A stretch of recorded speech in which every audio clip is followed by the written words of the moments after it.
22 अप्रैल 2025। पहलगाम की वादियां जो शांति और अपनी खूबसूरती के लिए जानी जाती हैं, अब 26 निर्दोष सैलानियों की चीखों और गोलियों की गूंज से दहला उठी। इस हमले की जिम्मेदारी ली दी रेजिस्टेंस फ्रंट ने, एक संगठन जो लश्कर तैयबा से जुड़ा है। टीआरएफ ने अटैक की जिम्मेदारी लेते हुए कहा कि यह हमला कश्मीर की डेमोग्राफिक बदलाव के खिलाफ था। उनका कहना था कि बाहर के लोगों को बसाकर कश्मीर की असली पहचान और कल्चर को बदला जा रहा है। हालांकि सवाल यहां पर यह उठता है कि जिन्होंने हथियार उठाए, गोलियां चलाई, वो बाहर के थे या वो सैलानी जो अपने परिवार के साथ अपने ही देश के खूबसूरत हिस्से में कुछ लम्हे बिताने गए थे। खैर, हमले के 24 घंटे के भीतर भारत सरकार ने कुछ बड़े ऐलान किए। सबसे पहला, सिंधु जल संधि का निलंबन। जी, Indus water treaty is suspended. Bharat ने पाकिस्तान के साथ 1960 में हुई सिंधु जल संधि को स्थगित कर दिया है, जो दोनों देशों के बीच नदी जल के बंटवारे को नियंत्रित करती थी। यह निर्णय तब तक प्रभावी रहेगा जब तक पाकिस्तान सीमा पर आतंकवाद का समर्थन बंद नहीं करता। दूसरा, अटारी वाघा सीमा चौकी को बंद कर दिया गया है। इस मार्ग से लोगों और वस्तुओं की आवाजाही रोक दी गई है। जिन लोगों ने वैध दस्तावेजों के साथ पहले ही सीमा पार कर ली थी, उन्हें 1 मई 2025 तक लौटने की अनुमति दी गई। तीसरा, पाकिस्तान नागरिकों के लिए सार्क वीजा छूट योजना को रद्द कर दिया गया है और योजना के तहत भारत में मौजूद पाकिस्तानी नागरिकों को 48 घंटे के भीतर देश छोड़ने का निर्देश दिया गया है। वहीं पर पाकिस्तानी सैन्य सलाहकारों को भी निष्कासित किया गया है। भारत ने नई दिल्ली में पाकिस्तानी उच्चायोग में तैनात सभी सैन्य, नौसेना और वायुसेना सलाहकारों को अवांछित व्यक्ति घोषित कर 1 सप्ताह के भीतर भारत छोड़ने का आदेश दिया है। इसके जवाब में भारत भी इस्लामाबाद में अपने सैन्य सलाहकारों को वापस बुलाएगा। पाकिस्तानी राजनयिकों की संख्या में भी कटौती की गई है। भारत ने पाकिस्तान में अपने राजनयिक स्टाफ की संख्या में कटौती करने का निर्णय लिया है, जिससे इस्लामाबाद में भारतीय उच्चायोग में तैनात कर्मचारियों की संख्या कम की जाएगी। इस वीडियो के माध्यम से हम आपको बताना चाहेंगे कि इंडस वाटर ट्रीटी है क्या।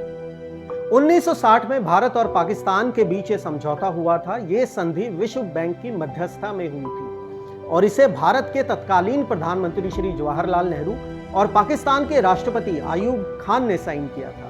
यह एक ऐतिहासिक समझौता था जिसका उद्देश्य था दोनों देशों के बीच में जल विवाद को स्थायी रूप से सुलझाना। इस संधि के तहत भारत को दी गई 3 पूर्वी नदियां, रावी, ब्यास और सतलुज, इनका पूरा जल भारत को मिला। वहीं पाकिस्तान को दी गई 3 पश्चिमी नदियां, इंडस, झेलम और चेनाब, जिनका लगभग 80% से अधिक पानी पाकिस्तान को मिला। यानी संधि के बाद पाकिस्तान का कुल जल का लगभग 80.52% हिस्सा जो है इन तीनों नदियों का, वो पाकिस्तान को मिल जाएगा। हालांकि भारत को इन पश्चिमी नदियों से बिजली उत्पादन, सीमित सिंचाई और जल संग्रहण जैसे नॉन कंजप्टिव यूजेस की अनुमति दी गई। भारत ने अब तक इस संधि का पूर्ण निष्ठा से पालन किया है। यहां तक कि 1965 और 1971 के युद्ध के समय भी और 1999 के कारगिल संघर्ष में भी भारत ने कभी पानी को हथियार नहीं बनाया। लेकिन अब जब आतंक भारत की सरजमी पर निर्दोष लोगों का खून बहा रहा है, तो भारत इसका कड़ा जवाब देगा। आइए जानते हैं कि इंडस वाटर ट्रीटी एग्रीमेंट को अगर सस्पेंड कर दिया जाता है तो पाकिस्तान की अर्थव्यवस्था और उसके अस्तित्व पर इसका क्या प्रभाव पड़ता है।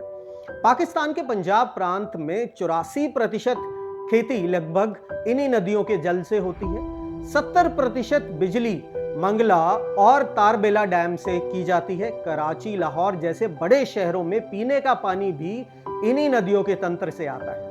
पाकिस्तान की जीडीपी का 24% हिस्सा कृषि आधारित है और वो पूरी तरीके से इंडस प्रणाली से जुड़ा हुआ है। अगर भारत अपने वैध अधिकारों का उपयोग करता है तो पाकिस्तान को झेलना पड़ सकता है खेतों में सूखा, कारखानों में अंधेरा, घरों में प्यास और सड़कों पर गुस्सा। भारत के इन कठोर फैसलों पर पाकिस्तान ने आपत्ति जताई है। वहीं पर प्रधानमंत्री मोदी ने कड़े शब्दों में कहा है कि आतंकियों को कल्पना से भी बड़ी सजा देंगे। उन्होंने साफ शब्दों में इस हमले की साजिश रचने वालों और इसे अंजाम देने वालों को चेताते हुए कहा कि उन्हें सजा मिलकर रहेगी। अब आतंकियों की बची खुची जमीन को भी मिट्टी में मिलाने का समय आ गया है।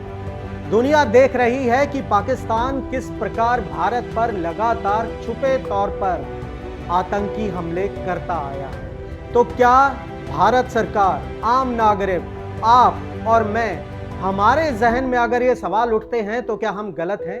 क्या आतंक का जवाब देना गलत है?